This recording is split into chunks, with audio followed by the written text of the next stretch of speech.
Hello বন্ধুরা, good morning. তো এখন বাজে 9:30। আজকে হচ্ছে বৃহস্পতিবার। তো বৃহস্পতিবারের সকাল থেকে তোমাদেরকে সঙ্গে নিয়ে আমি ভিডিওটা শুরু করছি। আশা করি সবাই ভালো আছো, সুস্থ আছো এবং আমরাও ভালো আছি। তো সকালবেলা চা খাওয়াটা কমপ্লিট হয়ে গেছে। এখন বাজে 9:30। তো এখন একেবারে রান্নাঘর থেকে তোমাদের সাথে ভিডিওটা শুরু করছি। তারপরে সারাদিন টুকটুক করে কি করি সবই তোমাদের সাথে নিয়ে করব।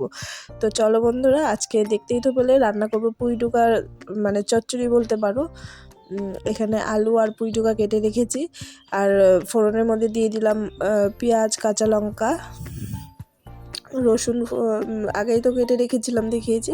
তো এগুলো দিয়ে আগে ডোকাগুলো দিব, মানে আলু আর ডোকাগুলো দিয়ে হলুদ লবণ দিয়ে দিয়েছি, দিয়ে বেশ কিছুক্ষণ নাড়াচাড়া করব। আর এদিকে করব সয়াবিনটা একটু গরম জলে ফুটতে হয়েছে। আসলে সয়াবিনটা না অনেক দিন হয়ে গেছে, তবুও ভালো আছে। তো অনেক দিন হয়ে গেছে, কীরকম একটা গন্ধ হয়েছে, মানে 1 কেজির প্যাকেট এনেছিল, তো এবার বেশি খাওয়া হয় না আসলে। ঠান্ডা দিনে এত সবজি, তো সয়াবিন কবে খাবো, এরকমই একটা না। তার জন্য আর একটু আছে, তো ভাবলাম যে একটু গরম জলে ফুটিয়ে নিই, একটু যদি গন্ধ সন্ধ থাকে তাহলে বেরিয়ে যাবে। আর এদিকে ওটা ভালো করে নাড়াচাড়া করে যখন ভাজা ভাজা হয়ে গেছে, তখন এই যে পুঁই পাতাগুলো দিয়ে দিলাম।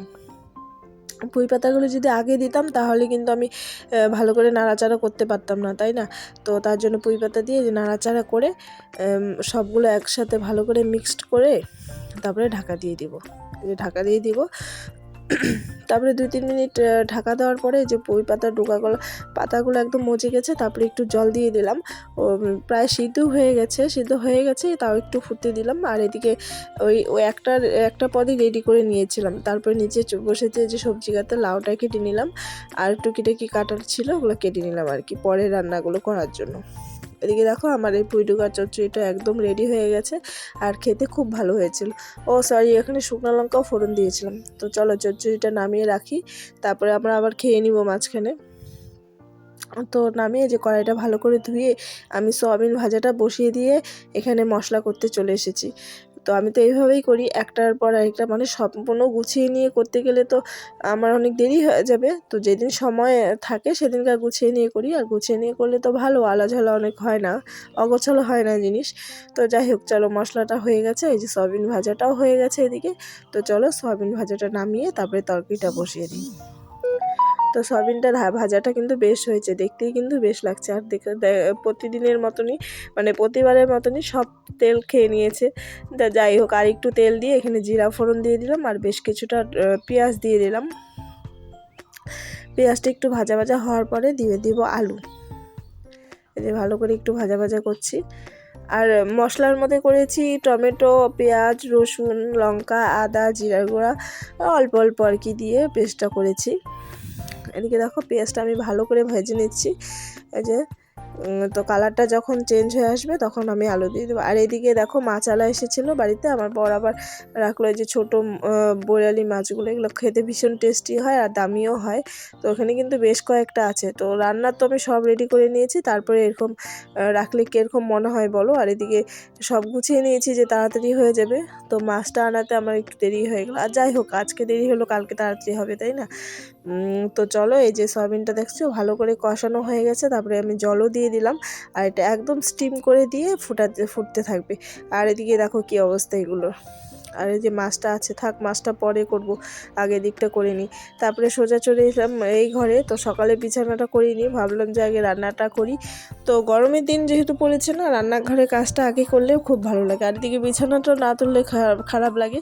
তো যাই হোক, ওদিকে তরকারিটা হতে হতে লাউ ডালটা করবো, ওটাও রেডি করে এসেছি। আগে ভাবলাম যে চলো বিছানাটা আগে রেডি করে মানে উঠিয়ে আসি, তারপরে ঘরটার ভালো করে মোছা যাবে, ওটা পরে যাবে, আগে তো বিছানাটা উঠাই।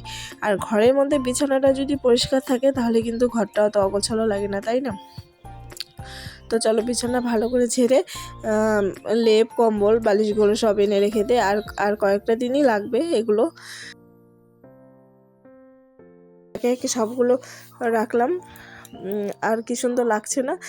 তো বিছানাটা উঠানোর পরে আর মশারিটা দেখো বারে বারে পড়ে যায়, আর মশারিটা উঠাতেও পারি না। একটু পরে মানে খাওয়া দাওয়ার পরেই ভোরবেলা আবার মাম্মামকে শোয়াতে হবে, আমিও শোবো। তখন প্রচণ্ড মশা, এই মশার জন্য পরে আবার মশারি টানাতেই হয়, তার জন্য ভাবি যে উঠাবো না, থাকবা তো। তারপরে এদিকে সয়াবিন তরকারিটা দেখতে এসে একটা বিশাল বড় কাণ্ড হয়ে গেছে, মানে এত লবণ হয়েছে। একটু লবণ হলে ভাতের সাথে খাওয়া যায়, আর আমার বর আর মেয়ে একদমই লবণ খেতে পারে না, আমি আর মা চাও খেতে পারি। তার জন্য দেখো একটা অর্ধেক কাঁচা টমেটোটা কেটে একদম দিয়ে দিলাম। এটা না সম্পূর্ণ লবণটা টেনে নেবে। এখানে আলুও দেওয়া যায়, আলু যেহেতু অলরেডি মানে এসে তরকারির মধ্যে আছে, এর জন্য টমেটোটা দিয়ে দিলাম। বিশেষ করে এটা দিলে খুব ভালো হয়, লবণটা সব টেনে নেবে। পরে আমার একদম লবণটা ব্যালেন্স হয়ে গিয়েছিলো। তো যাই হোক, পরে যে এই উনানটার মধ্যে আমি দিয়ে দিলাম মানে লাউ ডালটা বসিয়ে দিব, লবণ দিয়ে ফুটতে বসিয়ে দিয়েছিলাম, আর ওদিকে বাকি কাজগুলো করছিলাম। আর এদিকে দেখো আমার ডালটাও হয়ে গেছে, হলুদ লবণ সব দিয়ে দিয়েছি। এখন কড়াইতে তেলও দিয়ে দিয়েছি, কড়াইতে দিয়েছি 5 ফোড়ন, শুকনো লঙ্কা ফোড়নে। তো চলো ডালটা ফোড়ন দিয়ে দিই। কড়াইটা প্রচণ্ড গরম হয়েছে, দেখতেই দেখা যাচ্ছে, দেখতে পাচ্ছ সব মানে কত ধোয়া হয়েছে, এই যে সব ছিটে যাচ্ছে। তো চলো ডালটা ফোড়ন দিয়ে দিয়েছি, এখন একটু ফুটুক, তারপরে নামিয়ে নেব। এই যে ডালটা নামিয়ে নিলাম। তো চলো সব কিছু জায়গায় রেখে দিই। আমার রান্না কমপ্লিট, এখন ওই যে মাছটা কাটা বাকি আছে, মাছটা কাটা হলেই হয়ে যাবে। তো এই যে তার রান্না দেখিয়ে দিলাম, ওই যে সয়াবিনের তরকারি, ডাল, ভাত, আর এই যে পুঁই ডুকা চচ্চড়িটা আমরা এটা দিয়ে সকালে খেয়েছি, আর একটু আছে, আর এই যে মাছ আছে। তো যাই হোক, এটা অনেকক্ষণ পরে আমাদের দুজনের স্নান হয়ে গেছে। আর মাম্মা আর আমি কী কথা বলছি দেখো, মাছ টাছও কাটা হয়ে গেছে আমাদের, স্নান টান হয়ে গেছে, এখন শুধু খাবো। আর তারপরে একটু মাছ রেখেছি, মাছটা ভাজা করবো। পিঙ্ক আর সাদা, হোয়াইট, পিঙ্ক আর হোয়াইট। সাদা, কোনটা সাদা? এটা হোয়াইট। হোয়াইট আর এটা হোয়াইট। এখন এটা দাও, দাঁড়াও ভালো করে দিই। এটা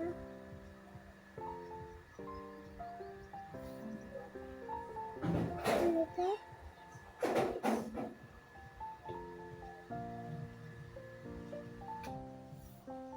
এখন এটা দাও। আর চলো বড়দের কাছ থেকে শোনা যে দেখে এসেছি বা শুনে এসেছি যে মাছ রাখলে মাছ খেয়ে রাখতে হয়, মানে একটা হলো, তার জন্য কয়েকটা মাছ রেখেছিলাম। আর এই যে পেঁয়াজ কাঁচা লঙ্কা দিয়ে ভেজে দিয়েছি, খেতে দারুণ হয়েছিল। তো যাই হোক, আমাদের খাওয়া হয়ে গেছে, মাও ঘরে শুয়ে পড়েছে, আমি দরজাটা বন্ধ করে দিয়ে এসে চলো আমরাও শুয়ে পড়ি। তবে মামামের বাবা এখনও আসেনি, ও আসলে পরে ওকে খেতে দিব। তো গুড নাইট বন্ধুরা। তো গুড নাইট বলে এখন বাজে 10টায়, যে আমি ভাতের মধ্যে আলু সিদ্ধ দিয়েছিলাম, ভাতও হয়ে গেছে আমাদের। আলু সিদ্ধটা ভাবছি আজকে শুকনো লঙ্কা, এই যে পেঁয়াজ, শুকনো লঙ্কা ভেজে নিয়েছি সরষের তেলের মধ্যে, পেঁয়াজও ভেজে নিয়েছি, এটা দিয়ে আজকে ভাবছি মাখবো। তো সারাদিন তো কী করলাম তোমাদের সঙ্গে শেয়ারই করলাম। তো দুপুরের ডাল তরকারি সবই আছে। আসলে এত পদ রান্না করলে না আমাদের খাওয়া হয় না, ওই ডাল তরকারি দুটো হয়ে মুশকিল হয়ে গেছে। তো যাই হোক, এরপর দিন থেকে সবসময় এই জন্য আমি একটা পদ রান্না করি। তো যাই হোক, এদিকে দেখো পেঁয়াজটাও ভেজে নিয়েছি, সঙ্গে একটা কাঁচা লঙ্কা ভেজে নিয়েছি। তো চলো আলু সিদ্ধটা টেস্টি করে মেখে নিয়ে আমরা খেয়ে নিব। তারই সঙ্গে ভিডিওটা আজকে শেষ করছি।